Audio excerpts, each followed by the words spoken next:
issues with who are majoring in foreign languages. So I'm not talking about students who are doing a language as an optional subject. I'm not talking about engineering. I'm not talking about students studying English in the Department of Politics or Economics, for example. I'm talking about students who are studying languages because they're going to become language majors.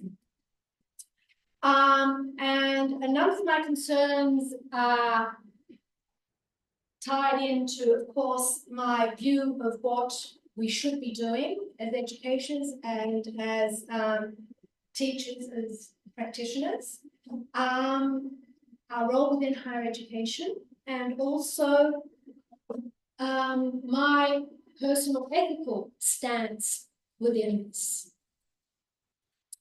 So basically, what I want to take you through my story, my experience of recent developments, and feed that into what's happening perhaps in a broader context. So change number one. This change, the two changes I'm going to talk about took place in 2022, so very recently. First change is that first-year student placement is now based on their proficiency levels and not the fact that they are in first year. So now students will enroll at the University of Pisa to study languages, and they are placed in a group, not because they're first-year students, but based on their proficiency level. So if a student starts university, enrolls with B2 level, with the C1 proficiency, I'm talking about English because that is the language I teach. I believe that several of the concerns we have with English are the same, similar to the other languages, but bear with me. My focus is on English because that's the language I'm responsible for. So this has been a big shift here, okay? Now, some of the advantages of this, or it has been discussed, that it is more efficient for students. Why should we be making students, or why should students be wasting time in first year when their level of English is already up to tackling second year or third year English? Okay, so this should be beneficial for students. And it's also argued that this is going to make our teaching more effective. Clearly, it's easier to teach groups of students which are better aligned at the same level. I don't know what your experience is of learning languages, but many, many years ago in Australia, so 35 years ago, we were all bunched in together at first year. There might have been a bit of distinction between advanced students and beginner students, but that was about it. Change number two is we no longer are allowed to provide students with numerical grades. So traditionally, the mark was either out of 100, so the pass would be 60 out of 100, or out of 30, which is the traditional mark within the Italian university system, whereby 18 is the pass and 30 is the maximum amount. We're only allowed to give them letters, A, B, C. It was argued that this would make grading within the Department of Foreign Languages more appealing internationally, easier to relate to other systems. I don't agree with this. I don't see how this can be the case because not all systems use ABC across Europe, but this is what was put forward at the time. It was also suggested that this would help correct the imbalance in exam results with students with high proficiency levels.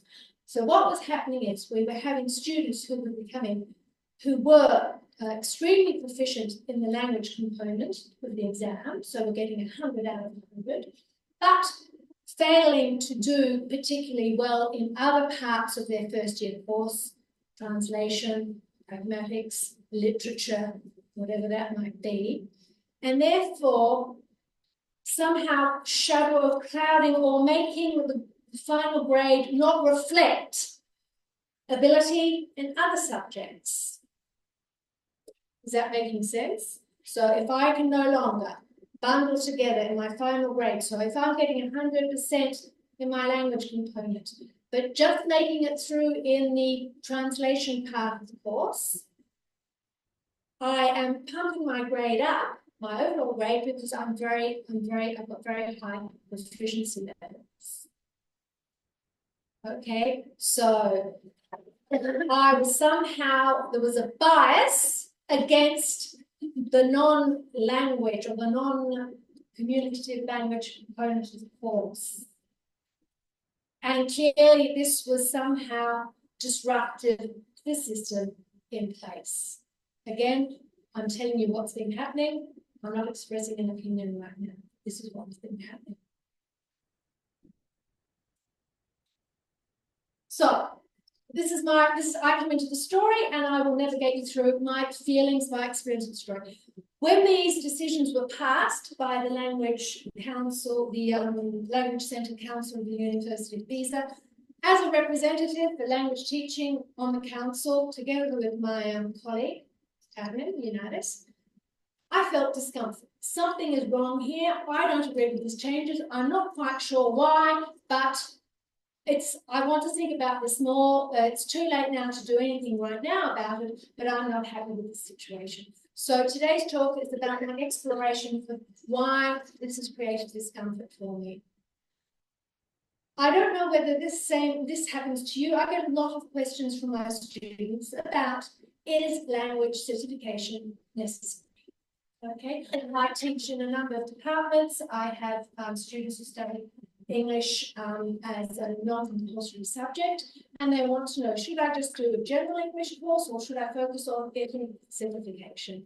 I will tailor my answer according to the student's needs. That's my general response to this.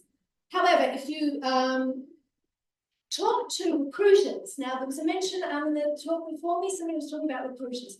I've spoken to a number of recruiters, and I've spoken, and there's also a lot of information online available by recruiters, and this is true for English. At the end of the day, a recruiter doesn't really care if you have a certificate saying that you are at the C1 level.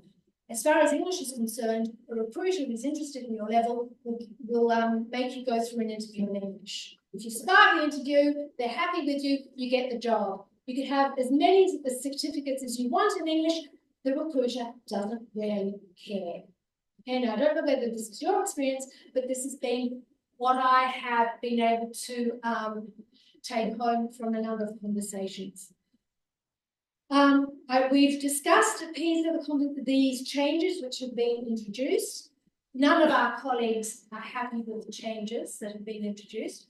As I was preparing for this talk, I also came across very, very few articles. I only came across one actually, I'm sure there might be more, on the difference between in-house testing and testing for efficiency. Okay, the article is cited in the article, and it's by Jimenez and others, 2015 University of Columbia.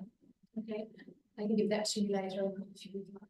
And what they did there was they compared tests that were devised by the language teachers within the university and students' results in international certification, and they found that there is an argument there for both systems to be in place at the same time. So this is some of the background. I still have the questions I started out with, and hopefully you'll be able to give me some answers to my questions. Now, if we take a step back, so going back 30 years ago, this is relevant not because to the future. Okay, if I think about now, what was I doing all those years ago when I was teaching? This is just a very, very short list of some of the things I've done over the years within my language proficiency classes. So clearly the aim of our courses is always skills and competence development, proficiency. So the 4 skills are speaking, writing, listening, and reading. Okay, those are the 4 skills in line with recommendations from the European Council, the recommendations for non-languages.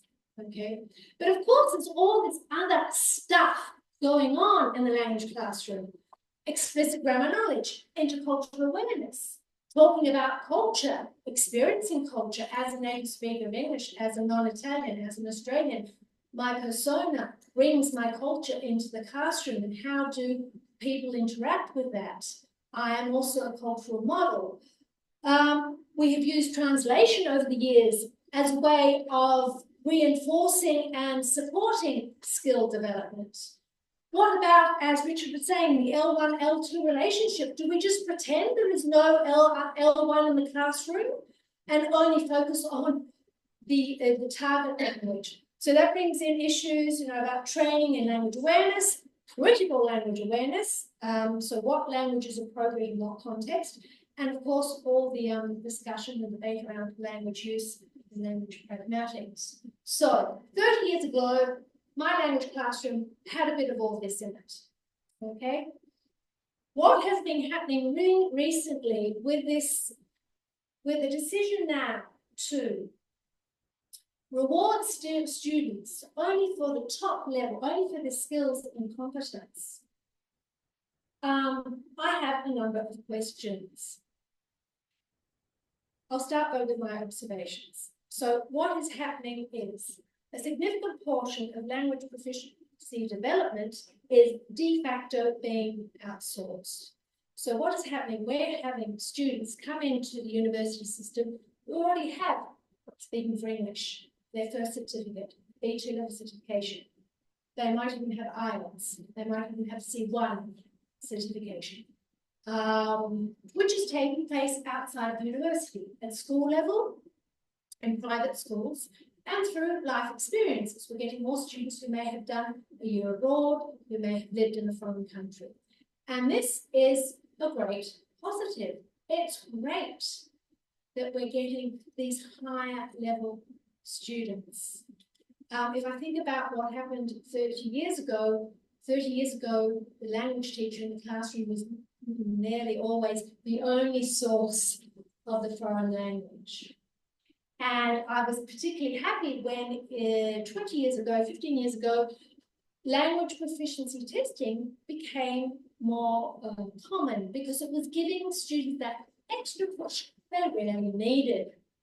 What's happening now is we've got no lack of qualified students in terms of proficiency. What we care is, what are we going to do with these students? Okay, so if my students have their proficiency and they're no longer in my first year course, they're being pushed up to the second year course, what about all that other stuff that they're missing out on? The awareness, the translation, the pragmatics, where are they going to get and when are they going to get all of that? In addition, we're not building on the new student proficiency capital we have access to. So we're getting these fantastic students. I love you, up you go, up you go. It's like we're trying to get them out of the system as fast as we can. So my question is, if we can't build on this capital, and if we can't take them any further, because all we're interested in is their proficiency and it is measured by international certification, what is the purpose of coming to university?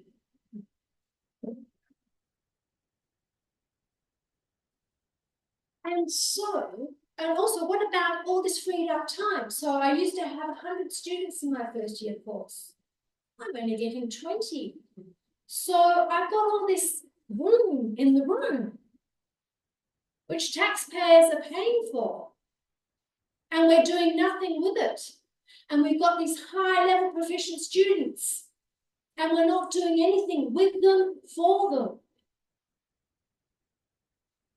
So I think we're also concerned in terms of resource management. So my concerns are we shortchanging our students? Are we giving them less than they think they should be getting? Are we giving them less nowadays than before? Are they paying for something they're not getting?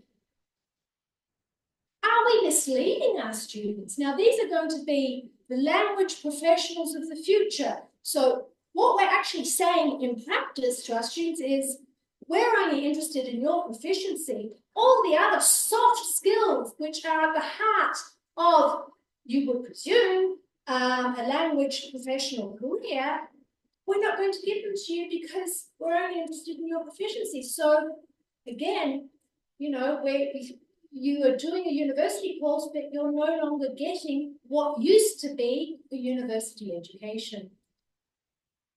And are we penalising students with high levels of proficiency? What's they come in all enthusiastic with all this knowledge? Hey, I'm going to see my level. Great, how'd you go? There's no space for you to share your knowledge, to develop your knowledge, and to gain all those other skills that have to accompany a language professional alongside proficiency. Because if we're only focused on proficiency, any native speaker will do. But surely a university graduate is more than just a native speaker. So my question is, are we actually dumbing down the system? Is the system becoming less than what it was? And what are the dangers of having proficient students who lack general awareness about the subtleties of linguistic communication? Who does this benefit? Does it benefit them? Does it benefit society? So, in the remaining time, I have questions for you. What role does certification play within your context? Have you ever thought about it? Do you think about it? What place does certification have within your testing and exam process? So, are your students only tested in proficiency, in the core skills, or there are other parts of your language course that students are tested in? And what kind of language skills and knowledge should we be providing as higher education? Is proficiency enough? And what is the distinction between proficiency and knowledge about language? And do we think about it enough? And what is the professional educational profile of the foreign language graduates? So, do we want just people who are proficient, or do we want more than just proficiency? So, thank you for listening, and I welcome your